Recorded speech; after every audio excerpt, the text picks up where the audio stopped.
नूर Khan airbase जहां भारत ने attack किया। भाईजान नूर खान बेस में आके गिरा है। डाटा शाटा बंद करो, सब कुछ बंद करो, सब कुछ बंद करो। ये अभी एक दूसरा ब्लास्ट भी हुआ है हमारी ये नूर खान एयरबेस पे। তো বন্ধুরা এই মুহূর্তে পাকিস্তানের পাঞ্জাব প্রভিন্সে তিনটে গুরুত্বপূর্ণ এয়ারবেস রয়েছে যা গোটা পাকিস্তানের মেরুদণ্ড বলতে পারে। একটা হলো নূর খান যা ভারত থেকে মাত্র 150 কিলোমিটার দূরে রয়েছে। দুই হলো মুরিদ যা সীমান্ত থেকে এই যে স্ক্রিনে দেখতে পাচ্ছেন 160 বা 230 কিলোমিটার দূরে। আর তৃতীয় এবং সবচেয়ে গুরুত্বপূর্ণ এটা রাফিকিউ যা ভারত থেকে 270 কিলোমিটার দূরে রয়েছে। আর এই তিনটে এয়ারবেসের ওপরেই গতকাল প্রায় রাত 2টো নাগাদ হবে ভারতের বায়ুসেনা কিন্তু মারাত্মক বম্বিং করেছে। ইন্টারেস্টিং ব্যাপার হলো এই খবরটা অ্যাকচুয়ালি ভারত নয়, বরং পাকিস্তানের সেনা নিজেরাই গতকাল রাতে কনফার্ম করেছে যে হ্যাঁ, ভারতের বেশ কয়েকটা যুদ্ধবিমান পাকিস্তানের পাঞ্জাবে ঢুকে পড়ে আর তারপর এগুলো এয়ার টু গ্রাউন্ড মিসাইল দ্বারা অ্যাটাক করেছে।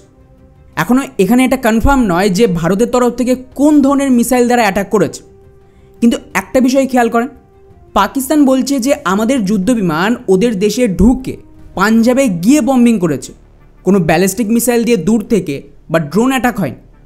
তার মানে দাঁড়াচ্ছে যে গতকাল যে খবরটা দিয়েছিলাম পাকিস্তানের HQ-9 এয়ার ডিফেন্স সিস্টেমকে নিয়ে, সেটা কিন্তু সম্পূর্ণ সত্যি ছিল যে ভারতীয় ড্রোন এই HQ-9 এয়ার ডিফেন্সকে সম্পূর্ণ ডেস্ট্রয় করে দিয়েছে, যেটা এখনও ভারত সরকার স্বীকার করেন। কারণ তা না হলে এটা তো অসম্ভব যে এয়ার ডিফেন্স অ্যাক্টিভ ছিল তা সত্ত্বেও আমাদের যুদ্ধবিমান পাকিস্তানের পাঞ্জাবে ঢুকে পড়ল, ওদের মেন তিনটে এয়ারবেসে বম্বিং করে আবার সুরক্ষিত ফিরে এল। এর দুটো মানে দাঁড়াচ্ছে, হয় এয়ার ডিফেন্স সিস্টেম কোনো কাজের নয় যে আমাদের ফাইটার যে ঢুকে পড়ল আর ওরা জানতেও পারেনি, আর দুই ওই সমস্ত air defence system already Bharat নষ্ট করে দিয়েছে, তারপরেই বায়ুসেনা গতকাল রাতে ভেতরে ঢুকে এইভাবে বম্বিং করেছে। আর এই তিনটে এয়ারবেস ধ্বংস হয়ে গেলে কিভাবে পাকিস্তান সম্পূর্ণ বরবাদ হয়ে যেতে পারে সেটা বলার আগে ওই হামলার কিছু ভিডিও ফুটেজগুলো দেখুন যেগুলো লোকাল পাকিস্তানিরা রেকর্ড করেছে। भाईजान नूर खान बेस में आके गिरा है। ये अटैक हुआ है नूर खान बेस पे, बिल्कुल घर के सामने। अभी एक जहाज गुजरा है और ये नूर खान बेस के ऊपर अटैक हुआ है। তো দেখলেন কোনো একটা পাকিস্তানি হামলার সময় ভিডিওটা রেকর্ড করেছে আর নিজেই চিৎকার করে বলছে যে আমার বাড়ির সামনে নূর খান বেসে অ্যাটাক হয়। আর জাস্ট হামলার পরের দৃশ্যটা দেখুন, পুরো এয়ারবেসে আগুন জ্বলছে, অর্থাৎ ক্লিয়ারলি ওখানে যত এয়ারক্রাফট ছিল তা মারাত্মকভাবে ক্ষতিগ্রস্ত হয়েছে, তা না হলে সম্পূর্ণ ধ্বংস হয়ে গেছে। আর যেহেতু এটা পাকিস্তানের সেনা নিজেরা স্বীকার করেছে তাই এখানে তো ডাউটের কোনো জায়গায় থাকছে না। আর 10:30 পৌনে 11টার সময় ভারতের যে অফিসিয়াল প্রেস কনফারেন্স হয়েছিল সেখানেও কিন্তু বলেছে যে হ্যাঁ, ভারত 3 থেকে 4টি এয়ারবেসে অ্যাটাক করেছে। এবারে আসি আসল কথায় যে এই তিনটে এয়ারবেস কেন এতটা গুরুত্বপূর্ণ আর এগুলো ধ্বংস হলে পাকিস্তানের কতটা ক্ষতি হয়। প্রথমে যদি আমি পাকিস্তানের এই নূর খান বেসের কথা বলি, এটা কিন্তু পাকিস্তানের লজিস্টিক আর ট্রান্সপোর্টের মূল মেরুদণ্ড ছিল। এখানে খেয়াল করেন ওদের 5টা স্কোয়াড্রন রয়েছে এবং একটা ইঞ্জিনিয়ার ডিপো রয়েছে। এই এয়ারবেস থেকে নাম্বার 6 স্কোয়াড্রন আমেরিকান C-130 যে হারকিউলিস আর স্প্যানিশ CN-235 ট্রান্সপোর্ট বিমান অপারেট করে।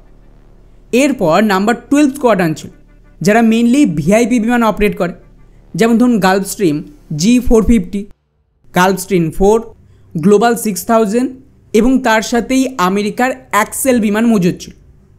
ওদিকে নাম্বার 41 স্কোয়াড্রন মেইনলি ট্রেনার বিমান আর কিছু ট্রান্সপোর্ট বিমানকে অপারেট করত, যেখানে পাইপার M600 থেকে শুরু করে হারবিন, এমবেডার সহ বেশ কয়েকটা ট্রান্সপোর্ট বিমান ছিল। আর তার সাথেই নাম্বার 52 স্কোয়াড্রন আমেরিকান বিচক্রাফট বিমানকে মোতায়েন রেখেছিল। ফলে এর মধ্যে কোন কোন বিমান ধ্বংস হয়েছে এই হামলায় সেটা বলা তো মুশকিল, কিন্তু যে ধরনের হামলার পর আগুন দেখা যাচ্ছিল সেটা মারাত্মক ছিল। তো ডেফিনেটলি ওদের ট্রান্সপোর্ট বিমানের ফ্লিট এই হামলায় মারাত্মকভাবে ক্ষতিগ্রস্ত হয়েছে। এর সাথে আপনাদের জানিয়ে রাখি যে এই সেম বেসে কিন্তু 130 স্কোয়াড্রন নামে MRO ফেসিলিটি ছিল, যাতে সমস্ত আমেরিকান C-130 যে হারকিউলিস বিমানের ওভারহলিং হতো এবং কিছু আশেপাশে অ্যামিউনিশন ডিপোও ছিল, যেটাকে নিয়ে ভারতের প্রেস ব্রিফিংয়ে সরাসরি বলেছে যে এই ধরনের ফেসিলিটি ভারত টার্গেট করেছে। এবারে দ্বিতীয় এয়ারবেস মুরিদ, যেটা 160 কিলোমিটার দূরে রয়েছে, তার কথা যদি বলি তাহলে এটা কিন্তু শুধুমাত্র পাকিস্তান না, তুর্কিরও রাতের ঘুম হারাম করবে। কেননা পাকিস্তান যত ড্রোন কিনেছে, মেইনলি টার্কিশ ড্রোন, তার মেজরিটি কিন্তু এখানেই মোতায়েন ছিল এবং এই এয়ারবেস থেকেই সমস্ত ড্রোন অ্যাটাক হতো। এখনও পর্যন্ত পাবলিক ডোমেনে যেটুকু ডেটা রয়েছে তাতে এই এয়ারবেসে 4টে স্কোয়াড্রন ছিল। একটা ছিল নাম্বার 60 স্কোয়াড্রন, যারা শায়াপার 1 ড্রোন অপারেট করে, যেগুলো মেইনলি সার্ভেলিয়ান্সের কাজে লাগে। দ্বিতীয়ত 61 স্কোয়াড্রন, যারা বুরাক অ্যাটাক ড্রোন অপারেট করে, যাকে পাকিস্তান, আমেরিকা আর চীনের টেকনোলজিকে কাজে লাগিয়ে তৈরি করেছে। বলা হয় যে আফগানিস্তান যুদ্ধের দরুন আমেরিকা কিছু MQ-1 ড্রোনের টেকনোলজি দিয়েছিল পাকিস্তানকে, যাকে কাজে লাগিয়ে এই ড্রোন তৈরি হয়েছে। তৃতীয়ত নাম্বার 64 স্কোয়াড্রন রয়েছে, যারা সবচেয়ে গুরুত্বপূর্ণ আর পাকিস্তানের backbone Turkish Bayraktar TB2 drone ব্যবহার করে। এবং সবশেষে নাম্বার 65 স্কোয়াড্রন তুর্কির সবচেয়ে যে আধুনিক ড্রোন রয়েছে লেটেস্ট অ্যাকেন্সি, সেটা অপারেট করছে। এটা কিন্তু অ্যাটাক ড্রোন। তো বুঝতেই পারছেন, এই এয়ারবেসে যদি এই ধরনের ড্রোন ডিস্ট্রয় হয়ে থাকে বা মোটামুটি ড্যামেজও হয়, তাহলে কিন্তু পাকিস্তানের মারাত্মক ক্ষতি হয়েছে। যদিও এই এয়ারবেসের কোনো ভিডিও পায়নি, তাই বলা মুশকিল অ্যাটাক কতটা বড় হয়েছে আর ড্যামেজ কতটা মারাত্মক।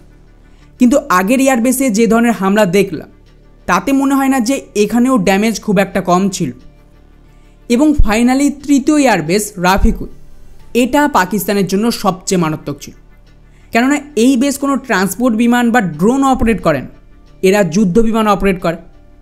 মেইনলি স্কোয়াড্রন নাম্বার 14 পাকিস্তানের JF-17 যুদ্ধ বিমান আর তার সাথেই মিরাজ আর অ্যাটাক হেলিকপ্টার অপারেট করে।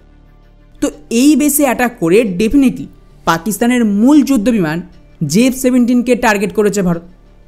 অর্থাৎ গতকাল রাতে খুবই ক্যালকুলেটভাবে অ্যাটাক করা হয়েছে এই 3টে এয়ারবেসেরও। পাকিস্তানের মতন ভারতীয় বায়ুসেনা এলোপাতাড়ি হামলা করেন, ভারত বেছে বেছে সমস্ত মূল টার্গেটে অ্যাটাক করছে।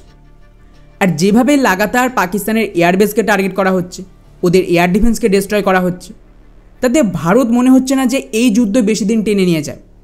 এখন দেখা যাক যে আজ রাতে আর কোথায় কোথায় অ্যাটাক হয়।